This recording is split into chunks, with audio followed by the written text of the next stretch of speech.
I've come here today to talk to you about a problem. It's a very simple yet devastating problem, one that spans the globe and is affecting all of us. The problem is anonymous companies. It sounds like a really dry and technical thing, doesn't it? But anonymous companies are making it difficult and sometimes impossible to find out the actual human beings responsible, sometimes for really terrible crimes. So, why am I here talking to all of you? Well, I guess I'm a lifelong troublemaker. And when my parents taught my twin brother and I to question authority, I don't think they knew where it might lead. And they probably really regretted it during my stroppy teenage years when, predictably, I questioned their authority a lot. And a lot of my school teachers didn't appreciate it much either. You see, since the age of about 5, I've always asked the question, but why? But why does the earth go round the sun? But why is blood red? But why do I have to go to school? But why do I have to respect the teachers and authority? And little did I realize that this question would become the basis of everything I would do. And so it was, in my 20s, a long time ago, that one rainy Sunday afternoon in North London, I was sitting with Simon Taylor and Patrick Alley, and we were busy stuffing envelopes for a mail-out in the office of the campaign group where we worked at the time. And as usual, we were talking about the world's problems, and in particular, we were talking about the civil war in Cambodia. And we'd talked about that many, many times before. But then suddenly we stopped and looked at each other and said, but why don't we try and change this? And from that slightly crazy question, over 2 decades and many campaigns later, including alerting the world to the problem of blood diamonds funding war, well, from that crazy question, Global Witness is now an 80-strong team of campaigners, investigators, journalists, and lawyers. And we're all driven by the same belief that change really is possible. So what exactly does Global Witness do? We investigate. We report to uncover the people really responsible for funding conflict, for stealing millions from citizens around the world, also known as state looting, and for destroying the environment. And then we campaign hard to change the system itself. And we're doing this because so many of the countries rich in natural resources like oil or diamonds or timber are home to some of the poorest and most dispossessed people on the planet. And much of this injustice is made possible by currently accepted business practices. And one of these is anonymous companies. Now, we've come up against anonymous companies in lots of our investigations, like in the Democratic Republic of Congo, where we exposed how secretive deals involving anonymous companies had deprived the citizens of one of the poorest countries on the planet of well over $1 billion. That's twice the country's health and education budget combined. Or in Liberia, where an international predatory logging company used front companies as it attempted to grab a really huge chunk of Liberia's unique forests. Or political corruption in Sarawak, Malaysia, which has led to the destruction of much of its forests. Well, that uses anonymous companies too. We secretly filmed some of the family of the former chief minister and a lawyer as they told our undercover investigator exactly how these dubious deals are done using such companies. And the awful thing is, there are so many other examples out there from all walks of life. This truly is a scandal of epic proportions, hidden in plain sight. Whether it's the ruthless Mexican drugs cartel, the Zetas, who use anonymous companies to launder profits while their drugs-related violence is tearing communities apart across the Americas. Or the anonymous company, which bought up Americans' tax debts, piled on the legal fees, and then gave homeowners a choice: pay up or lose your home. Imagine being threatened with losing your home, sometimes over a debt of just a few $100s, and not being able to find out who you were really up against. Now, anonymous companies are great for sanctions busting too, as the Iranian government found out when, through a series of front companies, it owned a building in the very heart of Manhattan on Fifth Avenue, despite American sanctions. And Juicy Couture, home of the velvet tracksuit, and other companies were the unwitting, unknowing tenants there. There are just so many examples. The horse meat scandal in Europe, the Italian mafia, they've used these companies for decades. The $100 million American Medicare fraud, the supply of weapons to wars around the world, including those in Eastern Europe in the early 90s. Anonymous companies have even come to light in the recent revolution in the Ukraine.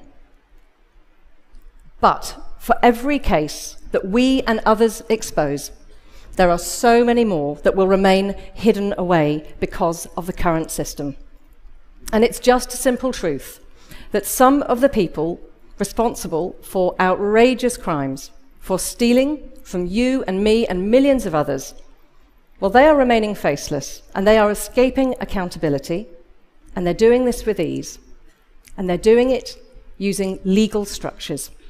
And really, that is unfair.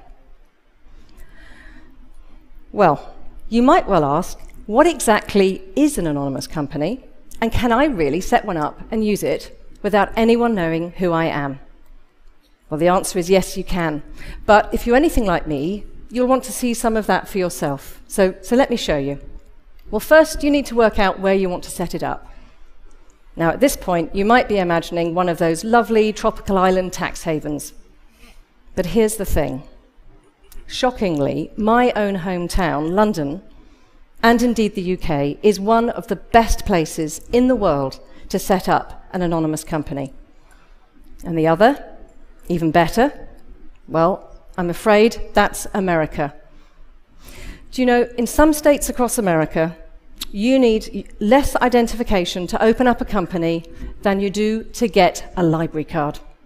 Like Delaware, which is one of the easiest places in the world to set up an anonymous company. Okay, so let's say it's America, and let's say it's Delaware. And now you can simply go online and find yourself a company service provider. These are the companies that can set your one up for you. And remember, it's all legal, routine business practice. So here's one, but there's plenty of others to choose from. And having made your choice, you then pick what type of company you want, and then fill in a contact, name and address. But don't worry, it doesn't have to be your name. It could be your lawyer's or your service provider's. And it's not for the public record anyway. And then you add the owner of the company. Now, this is the key part. And again, it doesn't have to be you. Because you can get creative, because there is a whole universe out there of nominees to choose from. And nominees are the people that you can legally pay to be your company's owner. And if you don't want to involve anyone else, it doesn't even have to be an actual human being. It could be another company. And then finally, give your company a name, add a few more details, and make your payment. And then the service provider will take a few hours or more to process it. But there you are. In 10 minutes of online shopping, you can create yourself an anonymous company. And not only is it easy, really, really easy, and cheap, it's totally legal too. But the fun doesn't have to end there. Maybe you want to be even more anonymous. Well, that's no problem either. You can simply keep adding layers, companies owned by companies. You can have hundreds of layers with hundreds of companies spread across lots of different countries. Like a giant web, each layer adds anonymity. Each layer makes it more difficult for law enforcement and others to find out who the real owner is. But whose interests is this all serving? It might be in the interests of the company or a particular individual, but what about all of us, the public? There hasn't even been a global conversation yet about whether it's okay to misuse companies in this way. And what does it all mean for us? Well, an example that really haunts me is one I came across recently. And it's that of a horrific fire in a nightclub in Buenos Aires about a decade ago. It was the night before New Year's Eve. 3,000 very happy revelers, many of them teenagers, were crammed into a space meant for 1,000. And then tragedy struck. A fire broke out. Plastic decorations were melting from the ceiling and toxic smoke filled the club. So people tried to escape, only to find that some of the fire doors had been chained shut. Over 200 people died. 700 were injured trying to get out. And as the victims' families and the city and the country reeled in shock, investigators tried to find out who was responsible. And as they looked for the owners of the club, they found instead anonymous companies, and confusion surrounded the identities of those involved with the companies. Now, ultimately, a range of people were charged, and some went to jail.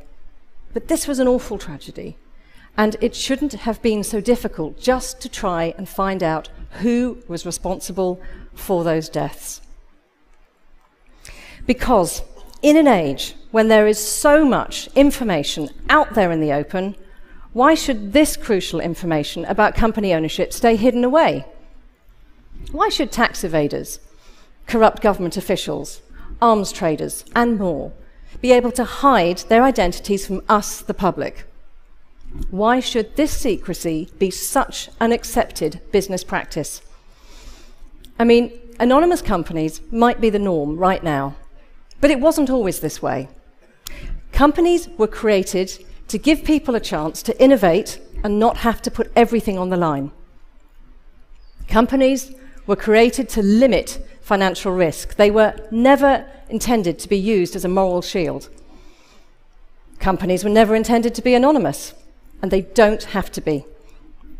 And so I come to my wish.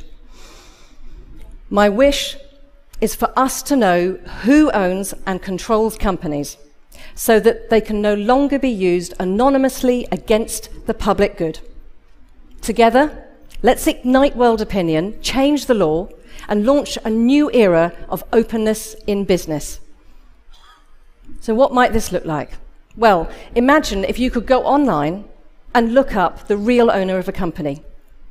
Imagine if this data were open and free, accessible across borders, for citizens and businesses and law enforcement alike. Imagine what a game changer that would be. So how are we going to do this? Well, there's only one way.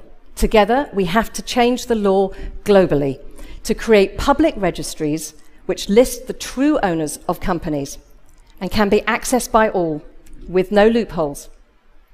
And yes, this is ambitious. But there is momentum on this issue. And over the years, I have seen the sheer power of momentum. And it's just starting on this issue. There is such an opportunity right now. And the TED community of creative and innovative thinkers and doers across all of society could make the crucial difference. You really can make this change happen. Now, a simple starting point is the address behind me for a Facebook page that you can join now to support the campaign and spread the word. It's going to be a springboard for global campaigning. And the techies among you, well, you could really help us create a prototype public registry to demonstrate what a powerful tool this could be. Campaign groups from around the world have come together to work on this issue. The UK government is already on board. It supports these public registries. And just last week, the European Parliament came on board with a vote 600 to 30 in favour of public registries. That is momentum.